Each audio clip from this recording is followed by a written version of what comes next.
Oh, sorry, I didn't see you there. Hi, I just wanted to take a little time to talk to you about some ethical concerns with a brand that you may have heard of.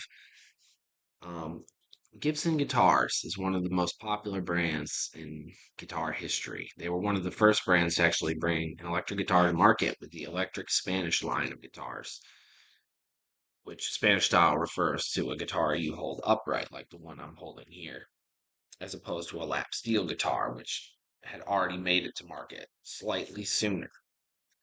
And Gibson Guitars was founded by Orville Gibson. He was a luthier who made, stringed instruments for like Americana music, mandolins, banjos, and then eventually acoustic guitars and moving into electrics. And yeah, his brand caught on. They were popular. They were known for being really high end with their construction methods and the woods they used. They would always use, maple, mahogany, rosewood. That was the formula for their guitars. And there's a reason for this. Partially it's because the guitar players are almost superstitious to a degree about the way that the wood can affect the tone of the guitar. And whether or not you believe that's true, for acoustic instruments, I think there's quite a large degree of truth to that. Electric instruments, maybe not so much, but there's a lot of reasons that guitar players prefer it. Even just for the fact that it stays cleaner when you play. Your hands can deposit a lot of filth onto the neck, and the maple, which is a lighter colored wood, also used for fretboards, would show this much easier and then also eventually show wear easier as well. So, yeah, very high-end instruments, you're going to see rosewood, you're going to see ebony. Those are two of the most popular woods for the fretboard. Uh, that's what kind of brings me to what I want to talk about today, which was an ethical question kind of raised by Gibson's importing of rosewood and ebony from Madagascar. So there was a law passed called the Lacey Act, which requires importers of rosewood and ebony, or any wildlife actually, to basically prove that they got it from a source which isn't illegal. No poachers, nothing like that, no deforestation that's illegal, and it's just to protect the environment, which is a big deal. I think going forward we're going to see consumers, especially brands that want to market themselves as high end, being environmentally conscious is going to be a big part of that. And so yeah, the Lacey Act is really, it's important to protect the environment for lemurs and birds and all kinds of animals that live in the trees in these rainforests. And not only the habitats, but just what rainforests do for the environment, for oxygen exchange and stuff. So, really, it's kind of a slap in the face, I would say, to the coming generation when a company like Gibson would kind of flout these laws the way that they did, which ended up coming to light during raids in 2010 and 2011. There was multiple raids in Kalamazoo, where the Gibson factory is based, and they ended up finding um, rosewood and ebony that was imported illegally. And they ended up finding evidence, came out in trial, that Gibson even knew that the rosewood and ebony was imported illegally and continued importing it. Um, and so they ended up avoiding prosecution by admitting fault, agreeing to pay not only fine, but restitution, and working more closely with the government going forward with their imports. But, it definitely tarnished their legacy in the eyes of a lot of people that they would conduct their business so poorly. And especially, it really made their then CEO, Henry Juszkiewicz, look bad because instead of just owning up to it, he basically tried to blame the problem on government overreach and that it was some type of overregulation, and that this was not really a fair thing that they were doing to Gibson. Whereas hardwood industry leaders kind of said they were thankful that the government made a point out of Gibson, that they were going to be enforcing these laws and that they were taking environmental protection seriously.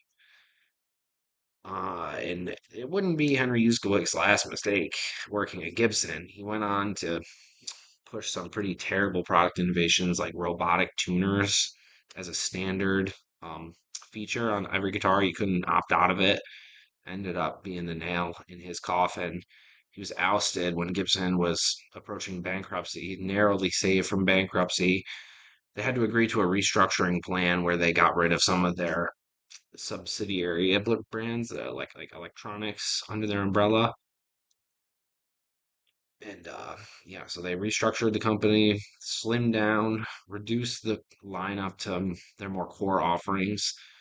Because, Gibson, despite, their attempts at innovation throughout the years, just kept coming back to the fact that players really preferred their classic designs. And that kind of brings me to my next topic about how, another ethical concern arose for Gibson with the use of intellectual property. And it was actually their intellectual property being stolen, as the courts ended up ruling, with the body shapes of the guitars. So Gibson, kind of trying to rebound from their bankruptcy, launched an ad campaign called Play Authentic. It was not well received. It was even reported in Guitar World magazine that the video was threatening and confusing to guitar players and seemed like an attempt to stifle competition.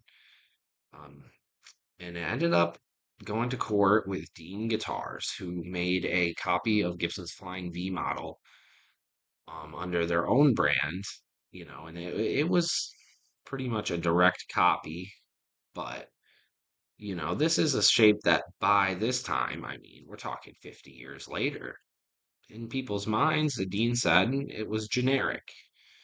Gibson didn't feel that way. Ended up court ruled with Gibson, and then Dean appealed on the basis that they didn't really look into,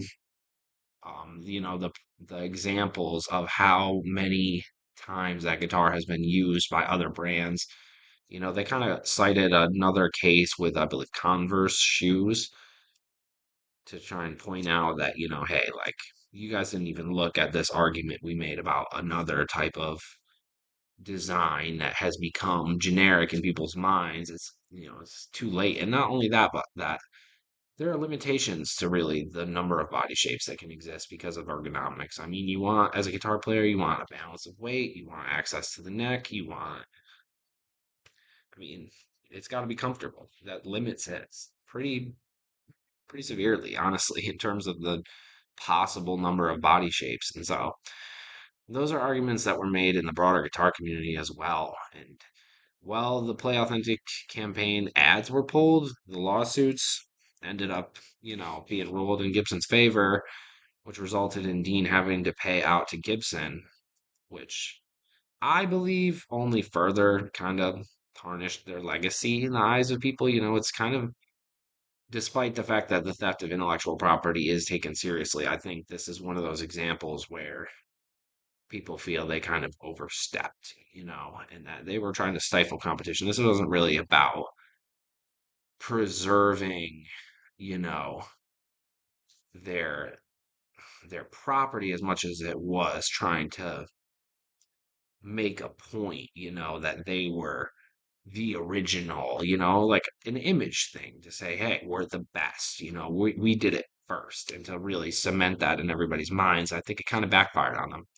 Just like, how importing that rosewood to keep that quality of the necks and the fretboards kind of backfired on them because it wasn't legal. So it ended up being, a stain on their legacy. And as a heritage brand, as a legacy brand, which that's what I think of Gibson as. And I think it's safe to say that's what they are now. When you look at their lineup, it's mostly models that you saw in the 50s, 60s. There's not too much besides custom shop runs and stuff that they'll do of their 80s guitars, like those shredder guitars. They never caught on. People want from Gibson what they did originally. It's almost like Harley Davidson. If Harley Davidson came out with a super fast sport bike, everyone would probably be a little confused. And it's how people feel about Gibson's attempts at innovation, even though they pride themselves on innovation. Well, they pride themselves on being the ones to first innovate, not to continue to innovate. That's how I see it. I think that going forward, they should just kind of try to focus on that vintage minded market and try to avoid the controversy of, trying to push some elitist image. They should just focus on, that the guitars ooze that old school classic feel. And if they just focus on that instead of trying to push how much better they are, how original, or, that focusing on that seems to be a mistake for them. And that's one of my main takeaways of how they could really improve. But they are a privately traded company, so it's hard to say, if their market share is taking a hit. The Play Authentic campaign, I think them pulling it goes to show that the reception was so bad that if they put money into recording it and then pulled it. So anyway, thanks for listening. Have a good day.